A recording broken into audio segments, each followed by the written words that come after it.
എല്ലാവർക്കും സ്നേഹപൂർവ്വം സ്വാഗതം.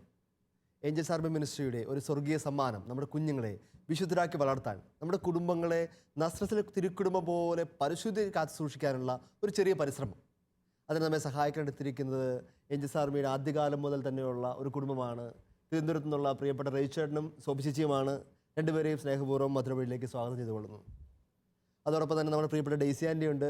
എല്ലാവരും തിരുവനന്തപുരത്തുള്ളവരാണ്. ഡെയ്സി ആൻറ്റിയെയും സ്നേഹപൂർവ്വം മധുരവഴിയുടെ എപ്പിസോഡിലേക്ക് സ്വാഗതം ചെയ്തുകൊള്ളുന്നു. ഒരു ധ്യാന അവസരത്തിലെ കുമ്പസാര കൂടാണ് രംഗം. 3 ദിവസത്തെ ധ്യാനത്തിൽ 2-ാം ദിവസത്തെ കുമ്പസാരമാണ്. കുറേ 100 പേരൊക്കെ കുമ്പസാരിച്ചിട്ട് പോയതിൻ്റെ ക്ഷീണത്തിൽ ഞാൻ തന്നെയാണ് കഥാപാത്രം. ഞാനിങ്ങനെ ക്ഷീണിച്ച് അവസരമായിട്ടിരിക്കുകയാണ്. അപ്പോൾ ഒരു പെൺകുട്ടി കുമ്പസാരിക്കാനായിട്ട് അവൾ വന്ന് കുമ്പസാര രഹസ്യമൊന്നും അല്ല പറയാൻ പോകുന്നത്, പേടിക്കണ്ട. കുമ്പസാരിക്കാനായിട്ട് ഇടയ്ക്ക് ഒന്ന് മുട്ടുകുത്തി ചിരിച്ച് കാണിച്ചു. അപ്പോൾ ഞാനും ക്ഷീണിച്ച അവസരം ഞാനും ചിരിച്ച് കാണിച്ചിട്ട് അവൾ പറയാണ്, അച്ഛാ, സോറി അച്ഛനല്ല ഈശോ. ഞാൻ ഞെട്ടിപ്പോയി. അവൾ വീണ്ടും പറയണ, ഈശോ എനിക്ക് കുറേ കാര്യങ്ങൾ പറയാനുണ്ടേ. ഞാൻ വേറൊരു ലോകത്തേക്ക് പെട്ടെന്ന് മൂവ് ചെയ്തു. അത്രയും നേരം ഞാൻ എപ്പോഴും കുമ്പസാരക്കൂട്ടിൽ പോയിരിക്കുമ്പോൾ പ്രാർത്ഥിക്കണം, കർത്താവെ നിന്റെ ഹൃദയം എനിക്ക് തരണേ, ആരെയും വിധിക്കാൻ അനുവദിക്കരുതേ അങ്ങനെ കുറേ പ്രാർത്ഥനയ്ക്ക് ശേഷം ഞാൻ കുമ്പസാരക്കൂട്ടിൽ പോയി ഇരിക്കുന്നത്. പക്ഷേ ഈ പെൺകുട്ടി പറഞ്ഞു തുടങ്ങിയപ്പോൾ എനിക്കറിയാം ഞാൻ കൃത്യമായിട്ട് അത് ഈശോ ആയിട്ട് രൂപാന്തരപ്പെടുന്ന എനിക്ക് തോന്നി. ഇപ്പോൾ ഈ പെൺകുട്ടി പറയാണ്, അച്ഛാ, നോ അച്ഛനല്ല ഈശോ എനിക്ക് കുറേ കാര്യങ്ങൾ പറയാനുണ്ടേ, അത് മുഴുവൻ കേട്ടിട്ട് എന്നെ എഴുന്നേപ്പിച്ച് വിടാവോ. എന്നിട്ട് ഈ കുട്ടി ഭയങ്കര രസകരമായിട്ട് സ്റ്റോറി പറയുന്ന പോലെ കൊച്ചിൻ്റെ ഓരോ അനുഭവങ്ങളൊക്കെ പറഞ്ഞിട്ട് ഇടയ്ക്കിടയ്ക്ക് കൊച്ചു ചോദിക്കുന്നു, ഇതൊക്കെ തെറ്റാണ് ഈശോ? ഇടയ്ക്ക് അച്ഛാന്ന് വിളിക്കും. അച്ഛനല്ല ഈശോ ഇങ്ങനെയൊക്കെ ചെയ്യാവോ? ഇങ്ങനെയൊക്കെ ചെയ്യുമ്പോൾ ഇനിയിപ്പോൾ എന്ത് ചെയ്യണം? ഈശോ പറ, ഞാൻ ഇത് ചെയ്ത് തെറ്റായിപ്പോയാ? അങ്ങനെ ഭയങ്കര രസമായിട്ട് അതുവരെ ഉണ്ടാകുന്ന ക്ഷീണമെല്ലാം മാറി ഞാൻ കറക്റ്റ് വീണ്ടും ഒരു കുമ്പസാരക്കൂട്ടിൽ ഈശോ ആയിട്ട് മാറുന്ന പോലെ എനിക്ക് തോന്നി. പ്രിയപ്പെട്ടവരെ, ഇതാണ് നമ്മുടെ ഇന്നത്തെ മധുരവഴിയുടെ സംസാര വിഷയം. നമ്മുടെ കുഞ്ഞുങ്ങളെ, നമ്മുടെ മക്കളെ എങ്ങനെ പരിശുദ്ധ കുമ്പസാരം എന്ന കൂദാശയെ സ്നേഹിക്കാൻ പഠിപ്പിക്കാം. കുമ്പസാരക്കൂട് എന്ന വലിയ കരുണയുടെ ആലയത്തെ എങ്ങനെ അവരെ സ്നേഹിക്കാൻ പഠിപ്പിക്കാം, എങ്ങനെ അവരെ അങ്ങോട്ട് സ്ഥിരം സന്ദർശകരാക്കാം ആ കൂടാരത്തിൽ. അതാണ് ഇന്നത്തെ നമ്മുടെ മധുരവഴിയുടെ സംസാര വിഷയം. അത് നമ്മളൊപ്പമുള്ള നമ്മുടെ കുടുംബത്തിൽ നമുക്ക് തുടങ്ങാം. നിങ്ങളെങ്ങനെയാണ് ഈ ഒരു കുമ്പസാരം കൂടിനെ സ്നേഹിക്കുന്നതും അല്ലെങ്കിൽ മക്കളെ അതിലേക്ക് ആനയിക്കുന്നതും? അതിനുമ്പോൾ നിങ്ങൾക്ക് പേഴ്സണലായിട്ടൊരു ഇഷ്ടം വേണമല്ലോ. നിങ്ങളുടെ കുമ്പസാര അനുഭവങ്ങളൊക്കെ, കുമ്പസാര അനുഭവങ്ങളൊക്കെ ഒന്ന് പങ്കുവയ്ക്കാമോ? അച്ഛൻ, ഞങ്ങൾക്ക് 4 മക്കളാണുള്ളത്. ഞങ്ങളുടെ ആദ്യത്തെ 2 മക്കൾ ആദ്യ കുർബാന സ്വീകരിച്ചിട്ടുണ്ട്. അപ്പം ഞങ്ങൾ ഇവരുടെ ഒരു കുമ്പസാരത്തിൻ്റെ നമ്മൾ ഞായറാഴ്ചയുടെ തലേദിവസം, ഞങ്ങൾക്ക് ഞായറാഴ്ച രാവിലെയാണ് പള്ളിയിൽ കുമ്പസാരമുള്ളത്. അപ്പോൾ തലേദിവസം നമ്മൾ നാളെ കുമ്പസാരിക്കണം എന്നുള്ള രീതിയിൽ നമ്മൾ തലേദിവസം തന്നെ എല്ലാം ഡ്രസ്സെല്ലാം അറേഞ്ച് ചെയ്ത് വെക്കുകയും അത് രാവിലെ കൊണ്ടുവന്ന് നമ്മൾ പള്ളിയിൽ പോയിട്ട് ഒരു പ്രിപ്പറേഷൻ തീർച്ചയായിട്ടും ഉണ്ട്. നമ്മൾ രാവിലെ പള്ളിയിൽ പോയതിന് ശേഷം രാവിലെ ഞങ്ങളും കുമ്പസാരിക്കുന്നു, അവരോടൊപ്പം തന്നെ ഞങ്ങളും കുമ്പസാരിക്കുന്നു. അങ്ങനെ ഒരു കുമ്പസാരത്തിൻ്റെ ഒരു മേഖലയിലേക്ക് ഞങ്ങൾ 2 ആഴ്ച കൂടുമ്പോഴെങ്കിലും നമ്മൾ അങ്ങനെ പോയി കുമ്പസാരിക്കുന്ന രീതിയിൽ, അത് നമ്മൾ ഇടവ പള്ളിയിൽ പോയി തന്നെ കുമ്പസാരിക്കുന്ന രീതിയിൽ. വളരെ ഒരു പ്രധാനപ്പെട്ട റേച്ചേട്ടൻ പറഞ്ഞു തുടങ്ങുമ്പോൾ തന്നെ ഞാൻ ഒന്ന് ബ്രേക്ക് ചെയ്യാണ്. കുടുംബം മൊത്തം കുമ്പസാരിക്കാൻ പോകുക എന്നുള്ളത് ഭയങ്കര പ്രധാനപ്പെട്ട കാര്യമാണ്. ഫ്രാൻസിസ് പാപ്പ ഇടയ്ക്കിടയ്ക്ക് ഇത് ഓർപ്പിക്കുന്നുണ്ട് നമ്മളെ. കുമ്പസാരക്കൂട്ടിലേക്ക് കുടുംബം ഒരുമിച്ച് വരട്ടെ, അങ്ങനെ ഇടവകം മുഴുവൻ വിശുദ്ധീകരിക്കപ്പെടട്ടെ. കാരണം ഒരിക്കലും നമുക്കൊരു പ്രായമൊക്കെ കഴിഞ്ഞാൽ പിന്നെ പിള്ളേർ പറയാൻ പറ്റില്ല പോയി കുമ്പസാരിക്കുന്നു. പക്ഷേ അപ്പോൾ അപ്പനും അമ്മയും ഒരുമിച്ച് പോകുന്നുണ്ടെങ്കിൽ മക്കൾ നാച്ചുറലായിട്ട് വിചാരിക്കും ഇത് വളരെ പ്രധാനപ്പെട്ട കാര്യമാണ്. ഇപ്പോൾ നിങ്ങളുടെ കൊച്ചുമക്കളും വിചാരിക്കുന്നുണ്ടായിരിക്കും എന്നാണ് ഞങ്ങൾക്ക് അപ്പൻ്റെ അമ്മയുടെ കൂടെ നമ്മുടെ പോകാൻ പറ്റുക എന്നുള്ളത്. തുറന്നു പറഞ്ഞോളൂ. അച്ഛൻ പറഞ്ഞില്ലേ, ഈശോ എന്ന് പറഞ്ഞ ആ കുഞ്ഞു വന്ന് വിളിച്ചപ്പോഴത്തേക്കാണ്. കുഞ്ഞുനാൾ മുതലേ കുമ്പസാരക്കൂട്ടിലേക്ക് ചെന്നിരിക്കുമ്പോൾ എനിക്കുണ്ടായിരുന്ന ഒരു അനുഭവം എന്ന് പറഞ്ഞു കഴിഞ്ഞാൽ, ഞാൻ അവിടെ കുമ്പസാരക്കൂട്ടിൽ ചെന്ന് മുട്ടുകുത്തുന്ന സമയത്ത് അവിടെ ആ കുമ്പസാരക്കൂട്ടിന് അപ്പുറത്തെ സൈഡിൽ സ്വർഗം തുറക്കുകയാണ്. ശരിക്കും സ്വർഗത്തിന്റെ ഒരു കിളിവാതിൽ തുറക്കുന്ന ഒരു ഫീലിംഗ് ആണ്. എന്നിട്ട് നല്ല എക്സ്പ്രഷൻ ആണ്, സ്വർഗത്തിന്റെ കിളിവാതിൽ തുറക്കുന്നതാണ് കുമ്പസാരക്കൂട്. ശരിക്കും അങ്ങനെയാ. അങ്ങനെ തുറന്നു കഴിഞ്ഞിട്ട് അവിടെ ഞാൻ മുട്ടുകുത്തുമ്പോഴത്തേക്കും ഈശോ വന്നിങ്ങനെ ഇരിക്കുന്നു. മുകളിലെ പിതാവായ ദൈവം, ചുറ്റും മാലാഖമാര്, മാതാവ്, പരിശുദ്ധര് ചുറ്റും. ആ ഒരു ഫീലിങ്ങിലൂടെ നമ്മൾ വരും. എന്നിട്ട് പിന്നെ നമ്മൾ ഈശോയോട് പറയുന്നത് മുഴുവൻ ഈശോയാ കേൾക്കുന്നത്. എന്ന് പറഞ്ഞാൽ അതിനകത്ത് നമുക്ക് നമ്മളെ തന്നെ ഫുൾ ഈശോയുടെ മുമ്പേ തുറന്നു വെക്കുക. അവിടെ ഈശോ ചെയ്യുന്നത് എന്താ വെച്ചാൽ ആ ഹീലിംഗ് മുഴുവൻ ഈശോ ഇപ്പോൾ ഒഴുക്കുക ചെയ്യും. നമ്മൾ ഓരോ പാപം നമ്മൾ ശരിക്കും അനുതാപത്തോടുകൂടി പറഞ്ഞു കഴിയുമ്പോൾ ചിലപ്പോൾ നമ്മൾ ഒത്തിരി തളർന്നു പോകും. നമുക്കറിയാലോ നമ്മുടെ പാപത്തിൻ്റെ ഭാരം, ചിലപ്പോഴുള്ള പാപഭാരങ്ങൾ നമുക്കറിയാലോ. അപ്പം ചില പാപങ്ങൾ നമ്മൾ ഒരിക്കലും ചെയ്യരുതെന്ന് ആഗ്രഹിച്ച കാര്യങ്ങൾ ചെയ്തു പോകുമ്പോൾ നമ്മൾ ഈശോയുടെ അടുത്ത് അത്രയും ദയനീയമായിട്ട് നമ്മൾ ഈശോയെ ഞാനിത് ചെയ്തു പോയി എന്ന് പറയുമ്പോഴത്തേക്കും ശരിക്കും സംഭവിക്കുന്നത് എന്താ വെച്ചാൽ ഈശോയുടെ തിരുവിലാവ് അവിടെ തുറന്ന് എത്ര കഠിന പാപമാണെങ്കിൽ പോലും ഈശോയുടെ തിരുഹൃദയത്തിൽ നിന്ന് ആ തിരുജലവും തിരുരക്തവും നമ്മുടെ മുകളിലേക്ക് വീണ് നമ്മൾ പ്യുവറായിട്ട് ഫുൾ പ്യുവറായിട്ട് മാറുന്ന ഒരു അനുഭവത്തിലേക്ക് നമ്മൾ വരും. ശരിക്കും തൂമഞ്ഞ് പോലെ എത്ര കരിക്കട്ടയായിട്ട് നമ്മൾ അവിടെ പോയി മുട്ടുകുത്തിയാലും ചിലപ്പോൾ കുമ്പസാരക്കൂട്ടിലിങ്ങനെ ചാഞ്ഞ് നിന്നിട്ടുണ്ട്. പക്ഷെ അത് ചാഞ്ഞ് നിൽക്കുന്നത് നമ്മൾ തളർന്നാണ് ചാഞ്ഞ് നിൽക്കുക. തിരിച്ച് തമ്പുരാൻ തന്നെ നമ്മളെ നീതീകരിച്ച് നമ്മൾ ചെയ്ത പാപങ്ങളുടെ ആ മേഖല തമ്പുരാൻ്റെ കരുണയിൽ ഇങ്ങനെ നിറച്ച് തിരിച്ച് പിടിച്ച് ഫുൾ പവറിൽ കുമ്പസാരക്കൂട്ടുന്ന തിരിച്ച് എഴുന്നേറ്റ് പോകുന്ന ഒരു ഫീലിങ്ങിലേക്ക് വരാൻ പറ്റിയിട്ടുണ്ട്. അപ്പോൾ ഇവരുടെ ആദ്യ കുമ്പസാരം നടക്കുന്ന സമയത്ത് ശരിക്കും ഞാൻ ഈശോയുടെ മുമ്പിൽ 2 കൈയും പിരുത്ത് നിന്നപ്പോൾ എനിക്കുണ്ടായ ഫീലിംഗ് എന്ന് പറഞ്ഞാൽ എൻ്റെ കുഞ്ഞുങ്ങളെ എൻ്റെ ഒരുക്കക്കുറവ് കാരണം അല്ലെങ്കിൽ ഇവരെ ഞാൻ വളർത്തിക്കൊണ്ട് വന്നപ്പോൾ എനിക്ക് വന്ന പാകപ്പിഴകൾ കാരണം ആണ് ഇവർക്ക് ഈ പാപങ്ങളെല്ലാം ഇവരുടെ ജീവിതത്തിൽ വന്നിരിക്കുന്നത്. അത് ശരിക്കും ഞാൻ ചെയ്യേണ്ടതെന്ന് പറഞ്ഞാൽ ഞാൻ അവിടെ കരുണയ്ക്ക് വേണ്ടിയിട്ട് ഞാൻ ചോദിക്കുക ചെയ്യേണ്ടത്. ആ സമയത്ത് ശരിക്കും അവർ കുമ്പസാരിക്കുന്ന സമയത്ത് ഞാൻ ഈശോയോട് ഞാൻ കരുണയ്ക്ക് വേണ്ടിയിട്ട് അപ്പം കരഞ്ഞ് പ്രാർത്ഥിച്ചുകൊണ്ടിരിക്കുകയായിരുന്നു. കാര്യം അന്ത്യവിധിയുടെ സമയത്ത് എങ്ങനെ തമ്പുരാന്റെ മുമ്പേ നിൽക്കോ അതേ ബോധ്യത്തോടു കൂടി അപ്പം നിൽക്കാനുള്ള ഒരു കൃപ തമ്പുരാൻ തന്നു. വളരെ നമ്മൾ ഉറപ്പായിട്ടും കുഞ്ഞുങ്ങളുടെ ആദ്യ കുമ്പസാരത്തിനൊക്കെ പോകുമ്പോൾ സോഫിച്ച് പറഞ്ഞാലും ഓർക്കേണ്ടതാണ്. ആദ്യം കുഞ്ഞുങ്ങൾ ആദ്യമായിട്ട് കുമ്പസാരിക്കാൻ വേണ്ടി കുമ്പസാരക്കുട്ടി കരഞ്ഞപ്പോൾ അമ്മ അപ്പുറം നിന്ന് കരഞ്ഞ് പ്രാർത്ഥിക്കുക എന്നുള്ളത് ഇത് വലിയൊരു കുമ്പസാരത്തിൻ്റെ മേഖലയിലുള്ള ഒരു വളരെ പ്രധാനപ്പെട്ട പോയിന്റ് ചേച്ചി പറഞ്ഞത്. ചില ദിവസങ്ങളിൽ ഞങ്ങൾ രാവിലെ കാറിൽ ഇവിടേക്ക് പോകുന്ന സമയത്ത് ഞങ്ങൾ കുഞ്ഞുങ്ങളെ കൊണ്ട് കുമ്പസാരത്തിനുള്ള ഒരുക്കത്തിൻ്റെ ജപം ചൊല്ലിക്കും. അപ്പോൾ ഈ ചൊല്ലുന്ന സമയത്ത് ഇവന്മാർ 4 കൂടെ ബാക്കിൽ കിടന്ന് ചൊല്ലുകയാണല്ലോ. അപ്പോൾ നമുക്ക് ശ്രദ്ധിച്ചു കഴിഞ്ഞാൽ നമുക്ക് അറിയാൻ പറ്റും ഇതിൽ ആരാണ് ശരിക്കും ഒരുങ്ങി കുമ്പസാരിക്കാനായിട്ട്. പിതാവും പുത്രനും പരിശുദ്ധ ചിലപ്പോൾ ഭയങ്കര പിതാവും പുത്രനും പരിശുദ്ധാത്മ സ്പീഡിൽ പറഞ്ഞ് തീർക്കാനുള്ള സ്പീഡ്. പക്ഷേ നമ്മൾ ഒന്ന് ശ്രദ്ധയോടെ നിന്ന് കഴിഞ്ഞാൽ നമുക്കത് ക്യാപ്ചർ ചെയ്യാൻ പറ്റും ഇവരുടെ ആ ഒരു സ്പിരിച്വൽ ലെവൽ. അപ്പോൾ ചില സമയത്ത് എനിക്ക് തോന്നും ഇവരുടെ കുമ്പസാരം പാറ്റേൺ പോലെ ആയി പോകുന്നുണ്ട്. കള്ളം പറഞ്ഞിട്ടുണ്ട്, മാതാപിതാക്കളനുസരിച്ച് ആ ഒരു ലെവലിലായി പോകുന്ന ആദ്യ കുർബാനയ്ക്ക് ഒരുക്കി ഇപ്പോൾ പഠിപ്പിച്ചു കൊടുക്കുന്ന കുറേ പാപങ്ങളുടെ ലിസ്റ്റില്ലേ ആ ലിസ്റ്റിലായി പോകുന്നുണ്ട് എന്നിങ്ങനെ ഒരു സംശയം തോന്നി. ഇപ്പം ഞാൻ എന്താ ചെയ്യേണ്ടതെന്ന് പെട്ടെന്ന് തമ്പുരാൻ തന്നൊരു ബോധ്യമാണ്. തലേന്ന് രാത്രി ഇവരെ കട്ടിൽ പിടിച്ച് കിടത്തി, എല്ലാത്തിനെയും പിടിച്ച് സ്ട്രിക്റ്റായിട്ട് പിടിച്ച് കിടത്തി. എന്നിട്ട് ഞാനിരുന്ന് ഈശോയുടെ ഉറച്ച് ബാല്യം തൊട്ടുള്ള എൻ്റെ പാപങ്ങൾ ഞാൻ എങ്ങനെ കുമ്പസാരക്കൂട്ടിൽ പോയി കുമ്പസാരിച്ചോ നമ്മൾ ഈശോയോട് എങ്ങനെ പറഞ്ഞോ. കാര്യം ഇവർക്കറിയില്ലല്ലോ എങ്ങനെയാണ് കുമ്പസാരിക്കേണ്ടത്. ഈശോയെ എൻ്റെ ഭാഗത്ത് നിന്ന് ഈ തെറ്റ് വന്നു പോയി, എൻ്റെ വളർച്ചയിൽ, എൻ്റെ വിശുദ്ധിയിൽ, എൻ്റെ ചിന്തകളിൽ ഈ തെറ്റുകൾ വന്നു പോയി. അത് പച്ചയ്ക്ക് അങ്ങനെ പറഞ്ഞു. അപ്പോൾ ഇവരെല്ലാവരും മറ്റത് അങ്ങോട്ടും ഇങ്ങോട്ടും ഒക്കെ ഇളകുകയും ചാടുകയും മറിയുകയും ഒക്കെ ചെയ്യും. ഇതിപ്പോൾ അമ്മ ഈശോയുടെ പാപം ഏറ്റു പറഞ്ഞപ്പോഴത്തേക്കും ഇത് കേട്ട് വേണം നാളെ ഇനി പോയി പറയാൻ. അപ്പൊ ഇത് ഒത്തിരി എളിമപ്പെടേണ്ട ഉറപ്പാണ്. പിള്ളേർക്ക് മനസ്സിലാവും അത് ഹൃദയത്തോട് സംസാരിക്കുന്നതാണെന്ന് മനസ്സിലാവും. അതാണ് ഭയങ്കര ചേഞ്ച് ആയിരിക്കും സംഭവിക്കുന്നത്. ശരിക്കും ഞാൻ അവിടെ പിള്ളേരെ കേൾപ്പിക്കാൻ വേണ്ടി പറഞ്ഞു. ശരിക്കും ഞാൻ ഈശോയോട് റിയൽ കൺഫെഷൻ തന്നെയായിരുന്നു. നമുക്ക് നമ്മുടെ ആന്റിയിലേക്ക് വരാം. ആന്റി ഉറപ്പായിട്ടും ഈ ഒരു മേഖലയിൽ ഒത്തിരി അനുഭവങ്ങൾ പങ്കുവെക്കാനുണ്ടാവുന്നുണ്ട്. ആന്റിയുടെ വ്യക്തിപരമായ കുമ്പസാരത്തിന്റെയും കൗൺസിലിംഗ് മേഖലയിൽ ആൻറ്റി പ്രവർത്തിച്ചപ്പോൾ കുമ്പസാരം എന്ന വലിയൊരു കൂതാശയുടെ അത്ഭുതത്തെ പറ്റിയൊക്കെ ഒത്തിരി അനുഭവങ്ങൾ ആൻറ്റിക്ക് കാണും. ആൻറ്റിയുടെ വ്യക്തിപരമായ അനുഭവങ്ങൾ ഒന്ന് പങ്കുവെക്കാമോ? എൻ്റെ തന്നെ ജീവിതത്തിലെ ഒരു അനുഭവം ഞാൻ പങ്കുവെക്കാം. ഞങ്ങളുടെ ഇടവകയിൽ ഇടവക ധ്യാനം നടക്കുക. അപ്പോൾ കുമ്പസാരത്തിൻ്റെ സമയത്ത് ഒത്തിരി വൈദികർ വന്നിട്ടുണ്ട്. എല്ലാവരും ക്യൂ ആയിട്ട് ഇങ്ങനെ നിൽക്കുക. അപ്പം ഞാനും ഒരു നീണ്ട ക്യൂവിൽ ഞാനും പോയി നിന്നു.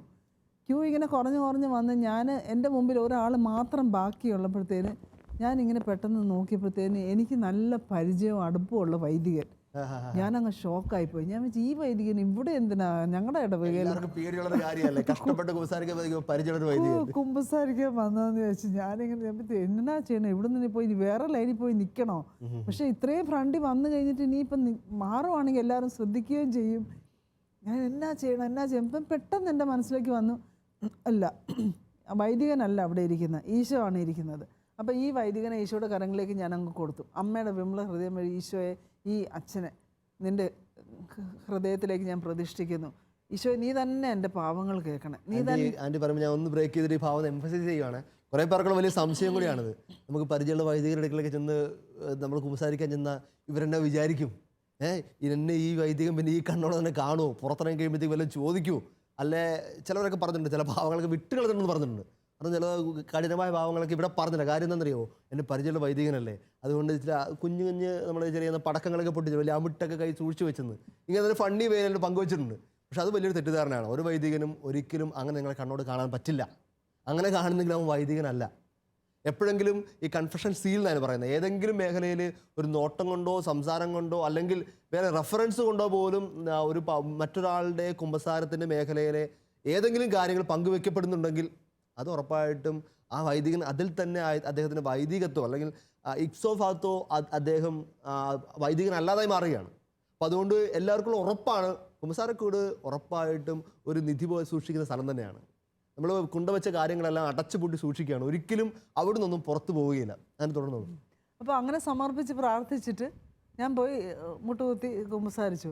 പക്ഷെ എനിക്ക് തോന്നുന്നത് ആ പരിചയമുള്ള വൈദികനായതുകൊണ്ടാണോ എന്തോ, ഞാൻ അങ്ങനെ സമർപ്പിച്ച് പ്രാർത്ഥിച്ചുകൊണ്ടാണോ എന്തോ ഭയങ്കര അനുതാപമായിരുന്നു എനിക്കങ്ങ്. ഞാൻ ലിസ്റ്റാണ്, ധ്യാന കുമ്പസാരല്ലേ, ലിസ്റ്റ് എഴുതിക്കൊണ്ട് പോയി ഞാൻ കുമ്പസാരിക്കുമ്പോൾ എനിക്ക് ഭയങ്കര സങ്കടം വന്നിട്ട് എനിക്കങ്ങ് ഞാൻ ഏങ്ങി അങ്ങ് കരയുമായിരുന്നു.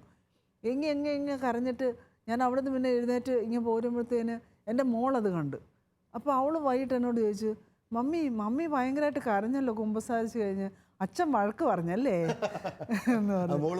അവൾക്കറിയാം ഈ അച്ഛനെ, ഞങ്ങൾക്ക് നല്ല പരിചയമുള്ള അച്ഛനാണെന്ന് അവൾക്കറിയാം. അച്ഛൻ വഴക്ക് പറഞ്ഞല്ലേ എന്ന്. ഞാൻ ഇല്ല മോളെ അച്ഛൻ വഴക്കൊന്നും പറഞ്ഞു. പിന്നെ നല്ലപോലെ കരയുന്ന കണ്ടല്ലോ എന്ന് പറഞ്ഞു.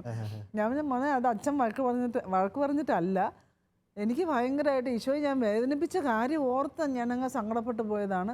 ഒരിക്കലും അങ്ങനെ അച്ഛൻ വഴക്ക് പറയുകയോ ഒന്നും ചെയ്യത്തില്ല. നമുക്ക് എത്ര പരിചയമുള്ള അച്ഛനായാലും അച്ഛനല്ല, അവിടെ ഈശോ ആണ് ഇരിക്കുന്നത്. പിന്നെ പരിചയമുള്ള അച്ഛൻ്റെ അടുത്ത് കുമ്പസാരിക്കാൻ പോകുമ്പോൾ കുറച്ചുകൂടെ നമുക്ക് കൃപ കിട്ടുക ചെയ്യുന്നത്. കാരണം ആ ഒരു ധൈര്യത്തോടെ എളിമപ്പെടാനും പിന്നെ ഈശോ ആണെന്നുള്ള ഉറച്ച ബോധ്യത്തിന് നമ്മൾ പോകുമ്പോൾ അച്ഛൻ, ഞാൻ അവിടെ നിന്ന് എഴുന്നേൽക്കുമ്പോൾ അച്ഛൻ്റെ മനസ്സിൽ നിന്ന് അത് ഡിലീറ്റ് ആയി കഴിയും പാപങ്ങളെല്ലാം. അതുകൊണ്ട് പിന്നെ അങ്ങനെ ഒരു സംഭവം ഇല്ല മോളെ എന്ന് പറഞ്ഞ് ഞാൻ അവളെ പറഞ്ഞ് മനസ്സിലാക്കി. അതെ, ആൻറ്റി പറഞ്ഞാൽ വേറെ വലിയ കാര്യമുണ്ട്. മകൾ നോക്കുന്നുണ്ടല്ലോ, ഇവിടെ നമ്മൾ ചെയ്ത എല്ലാ കാര്യം കുഞ്ഞുങ്ങൾ നോക്കി നിൽപ്പുണ്ട്. നമ്മൾ കുമ്പസാരക്കൂട്ടി പോയിട്ട് ഇങ്ങനെ ഫാസ്റ്റ് ആൻഡ് ഫ്യൂരിയസ് ആയിട്ട്, അതായത് നമ്മളെ ഇതുപോലെ ഈ ചാർലി ചാപ്ലിൻ സിനിമ പോലെ ഓടിപ്പോകുന്നു ഇറങ്ങിപ്പോരുന്നു. ഇത് കുഞ്ഞുങ്ങൾ നോക്കി നിൽക്കുന്നത്, എന്താ അവിടെ സംഭവിക്കുന്നത്, ഓടിപ്പോകുന്നു കുമ്പിട്ട് ഇറങ്ങിപ്പോരുന്നു. ഞാൻ കണ്ടുണ്ട് കൊച്ചു പിള്ളേരൊക്കെ ഒന്ന് ഒളിഞ്ഞു നോക്കുന്നത് എന്താ അവിടെ സംഭവിക്കുന്നത് അറിയാൻ വേണ്ടി. അപ്പോഴാണ് ഒരു മകള് അമ്മ കരയുന്ന കാണുമെന്നുള്ളത്.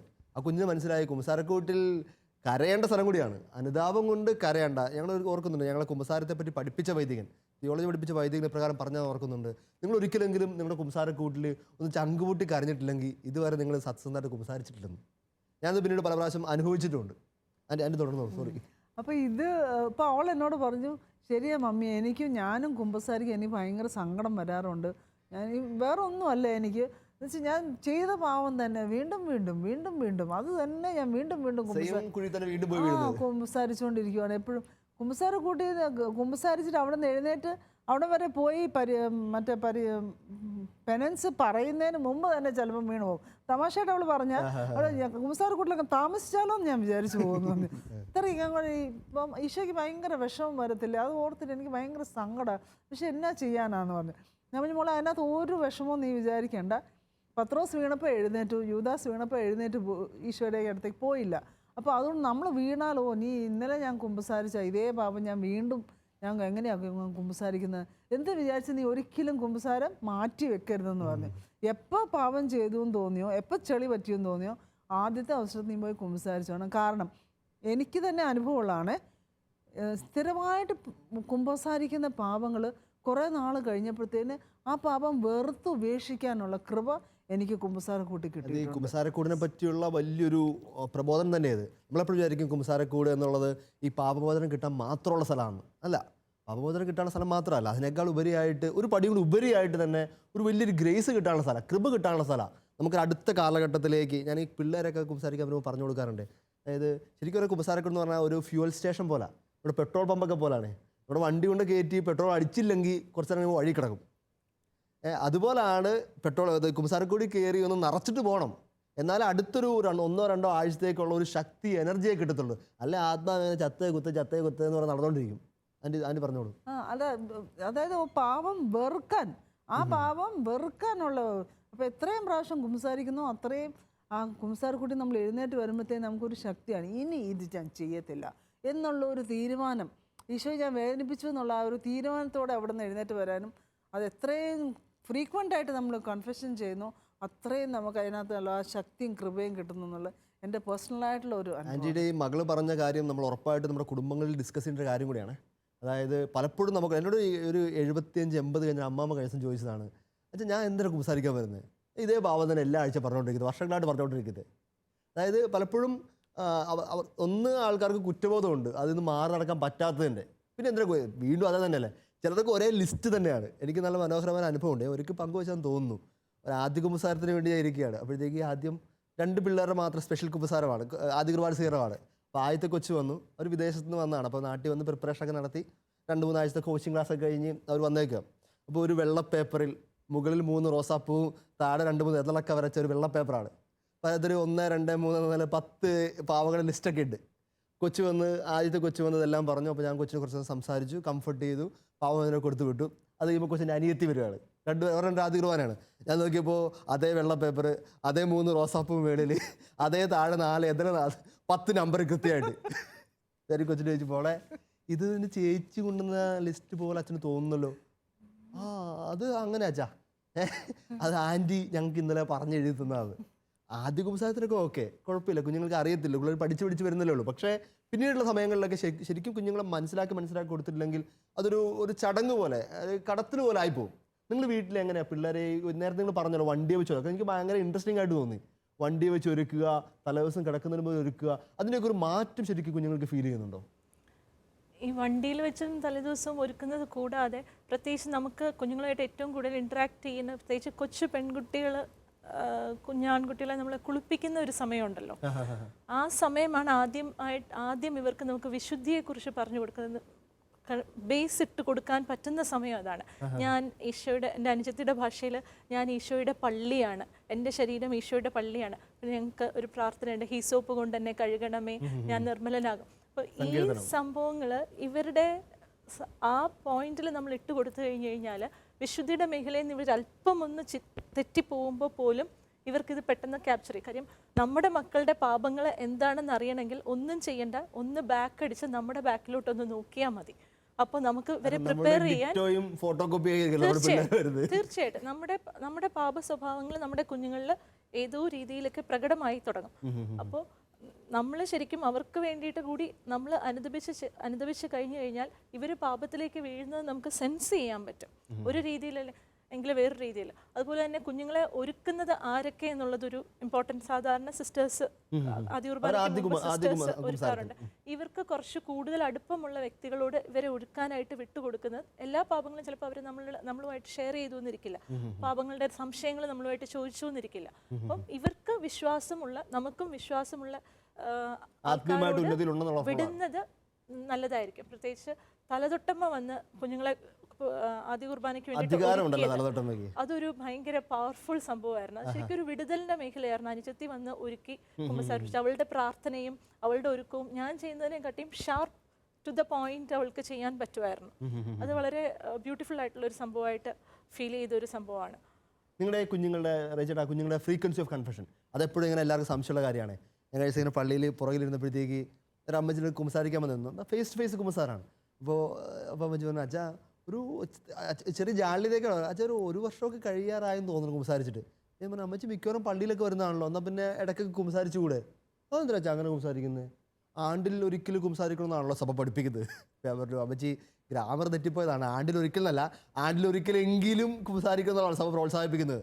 ആത്മീയപിതാക്കന്മാരൊക്കെ നമ്മളെ തീർച്ചയായിട്ടും 2 ആഴ്ചയിൽ ഒരിക്കലെങ്കിലും കുമ്പസാരിക്കണമെന്ന് പറയാറുണ്ട്.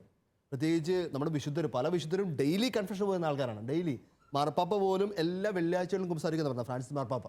റെജേട്ടാ, ഇപ്പോൾ നിങ്ങൾ കുഞ്ഞുങ്ങളായിട്ട് കുമ്പസാരിക്കാൻ പോകുന്ന കാര്യം പറഞ്ഞല്ലോ, നന്നായിട്ട് ഒരുങ്ങി. അതിന് ഫ്രീക്വൻസി ഓഫ് കൺഫെഷൻ എങ്ങനെയാണ്? എത്ര കാലഘട്ടം കൂടുമ്പോഴേക്കാണ് കുമ്പസാരിക്കാൻ പോകുന്നത്? കാരണം അത് എല്ലാവർക്കും വലിയൊരു സംശയമാണ്, എപ്പോൾ കുമ്പസാരിക്കാൻ പോകണം, എത്ര കുമ്പസാരിക്കാൻ പോകണം എന്നുള്ളത്. നമ്മളെ സംബന്ധിച്ചിടത്തോളം ഈ പാവം ചെയ്ത് കഴിഞ്ഞാൽ അപ്പോൾ തന്നെ കുമ്പസാരിക്കണം എന്നുള്ള ഒരു ഇതിലാണ് നമ്മൾ നിൽക്കുന്നത്.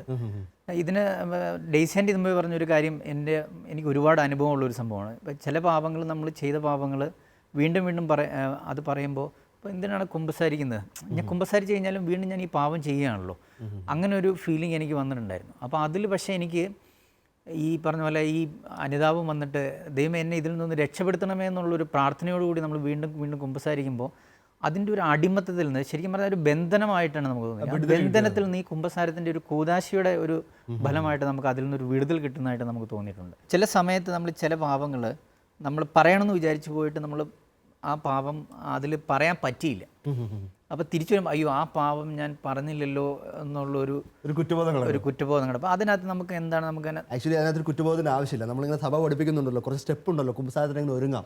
പാപങ്ങളെല്ലാം ക്രമമായി ഓർക്കുന്നത്, പാപങ്ങളെക്കുറിച്ച് പശ്ചാത്തപിക്കുന്നത്, ചെയ്തു പോയ പാപങ്ങളെങ്കിലും മാരക പാപങ്ങളെങ്കിലും. അപ്പോൾ ആ സെക്കൻഡ് പാർട്ടുണ്ട്, പാപങ്ങളെക്കുറിച്ച് പശ്ചാത്തപിക്കും. ശരിക്ക് ഞാനിപ്പോഴും വിചാരിക്കാറുണ്ട്, നമ്മൾ കർത്താവിന് മുമ്പിൽ പോയിരുന്ന് ഇങ്ങനെ പശ്ചാത്തപിക്കുമ്പോൾ തന്നെ ശരിക്കും പാപമോചനത്തിൻ്റെ ഒരു പകുതി ഭാഗം കഴിഞ്ഞു. ആ പശ്ചാത്തപിച്ചിട്ട് പാപം നമ്മൾ ഒരെണ്ണം വിട്ടുപോയാലും ഒട്ടും തന്നെ പേടിക്കേണ്ട ആവശ്യമില്ല, നിങ്ങൾക്ക് അതിന് അബ്സല്യൂഷൻ കിട്ടി. പക്ഷേ തൊട്ടടുത്ത പ്രാവശ്യം സംസാരിക്കാൻ പോകുമ്പോൾ ഞാൻ കഴിഞ്ഞ പ്രാവശ്യം വിട്ടുപോയി എന്ന് പറയുന്നത് ഒന്നുകൂടി ഏറ്റു പറയുന്നത് വളരെ നല്ലതായിരിക്കും. അല്ലെങ്കിൽ ചിലപ്പോഴേക്കും നമുക്ക് ലൈസൻസ് ആയിട്ടങ്ങ് എടുക്കുക, ചില കാര്യങ്ങളൊക്കെ നൈസായിട്ടങ്ങ് സ്കിപ്പ് ചെയ്ത് കളയും, പറയാൻ പറ്റാത്ത ചില കാര്യങ്ങളൊക്കെ ഉള്ളതുകൊണ്ടേ. എനിക്ക് തോന്നുന്നു, എനിക്ക് ഒരു കാര്യം പറയാൻ തോന്നുന്നത്, സമയം കിട്ടുമെങ്കിൽ കുടുംബം ഒരുമിച്ച് ഡാമിയൻ്റെ സിനിമ എന്ന് കാണുന്നത് നല്ലതാണ്. നമ്മുടെ കുഞ്ഞുങ്ങളെ അത് കുമ്പസാരത്തിന് ഒരുങ്ങാൻ വേണ്ടി ഒത്തിരി സഹായിക്കും.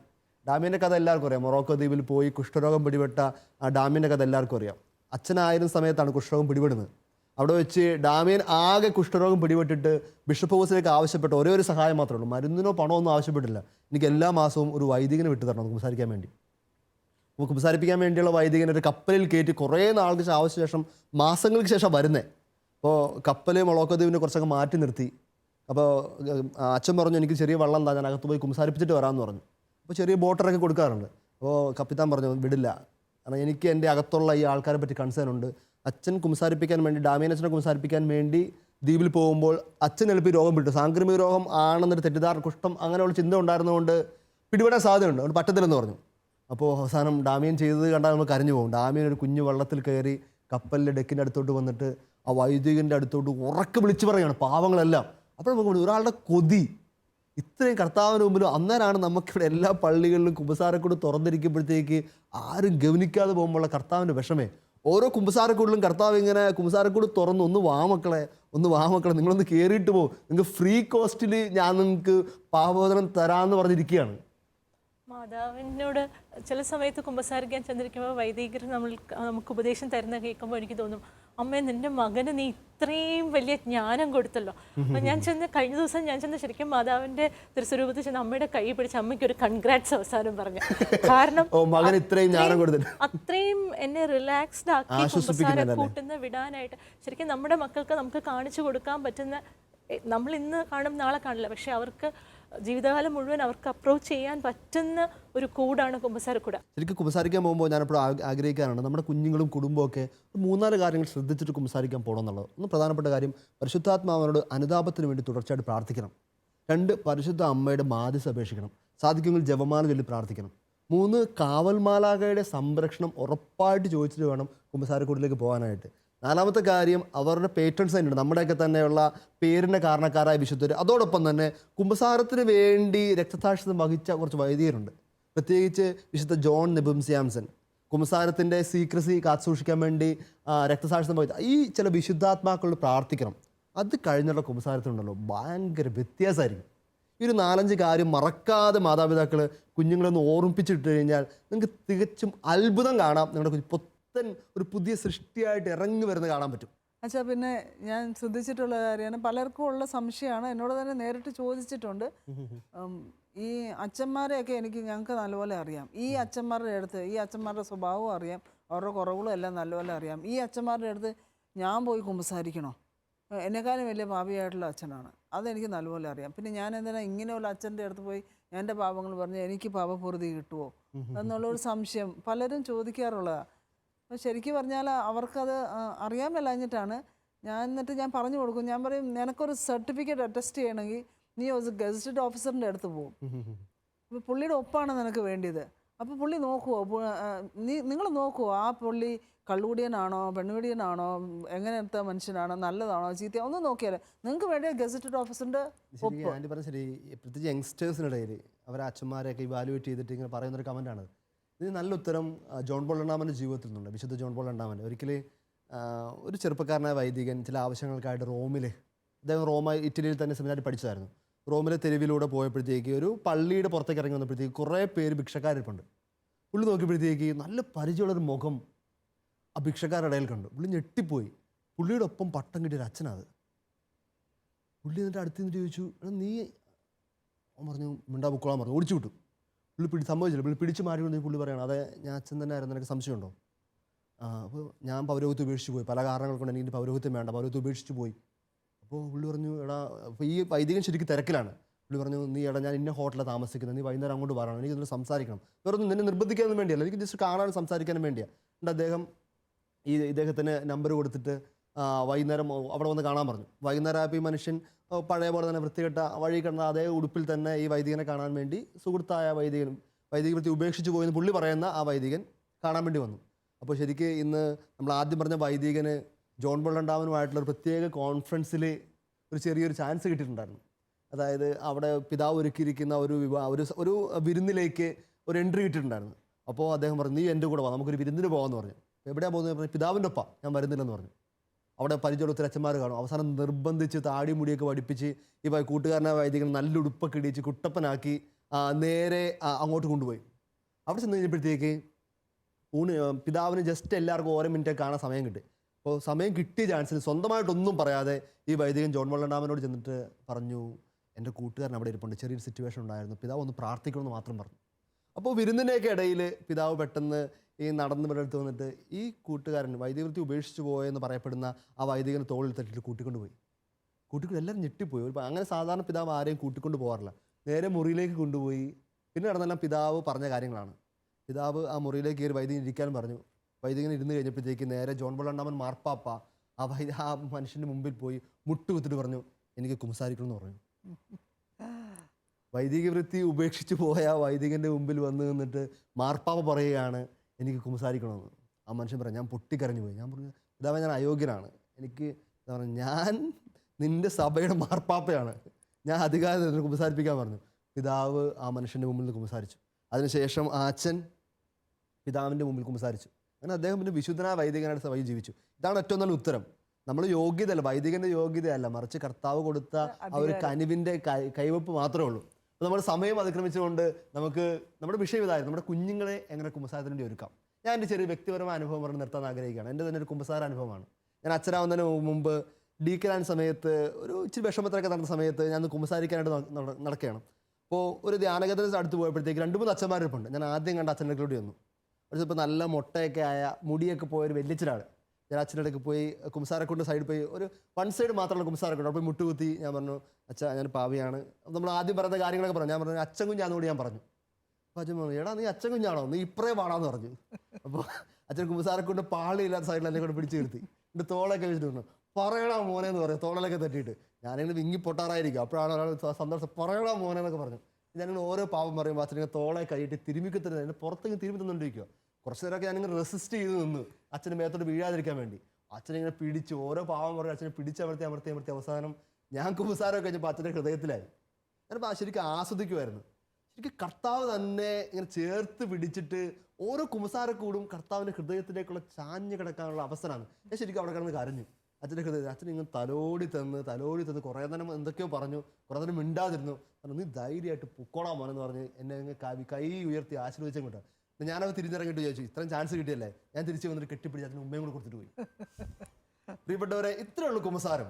കർത്താവിന് മുമ്പ് വന്നിട്ട് എൻ്റെ അപ്പനോട് തുടർന്ന് സംസാരിക്കുക. നമ്മുടെ കുഞ്ഞുങ്ങളെ എങ്ങനെ കുമ്പസാരിപ്പിക്കണമെന്ന് ഇവർ പറഞ്ഞ പോലെയൊക്കെ തന്നെ ഒന്ന് പഠിപ്പിക്കണം ഞാൻ ആഗ്രഹിക്കുന്നു. നമ്മുടെ കുടുംബത്തിൽ ഒരുമിച്ച് എല്ലാവരും കൂടി ഒന്ന് ഒരുങ്ങാൻ, മാതാപിതാക്കളെ പ്രത്യേകിച്ച് മുൻകൈ എടുക്കാൻ, പ്രത്യേകിച്ച് അപ്പനൊന്ന് മുൻകൈ എടുക്കാൻ, അങ്ങനെയൊക്കെ പോയി കഴിയുമ്പോൾ ഒത്തിരി വ്യത്യാസങ്ങളുണ്ടാകും. നമ്മുടെ കുടുംബം, നമ്മുടെ മക്കൾ അതിൻ്റെ കൃപ കിട്ടി വളരും. നമുക്ക് ഒന്നുകിൽ പ്രാർത്ഥിക്കാം ഒരു കൃപയ്ക്ക് വേണ്ടി. ഈ ഒരു രാത്രി കുമ്പസാരക്കൂടിൻ്റെ കൃപയ്ക്ക് വേണ്ടിയുള്ള പ്രാർത്ഥനയുടെ രാത്രിയായി മാറട്ടെ. കണ്ണുകൾ അടച്ച് മാതാപിതാക്കളോടൊപ്പം മക്കളൊന്ന് ചേർന്ന് നിൽക്കട്ടെ. ദൈവത്തിൻ്റെ കരവലയത്തിൽ നമ്മളായിരിക്കുകയാണ്.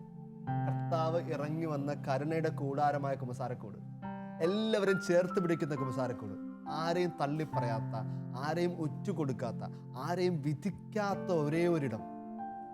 എല്ലാം ഹൃദയഭാരത്തോട് ചെന്നാലും തിരിച്ചൊരു പഞ്ഞിക്കെട്ടിൻ്റെ ഭാരത്തോട് ഇറങ്ങിപ്പോരാൻ പറ്റുന്ന, എൻ്റെ വിശുദ്ധിയുടെ മുഴുവൻ മേഖലകളും തിരിച്ചു നൽകുന്ന വലിയൊരിടം.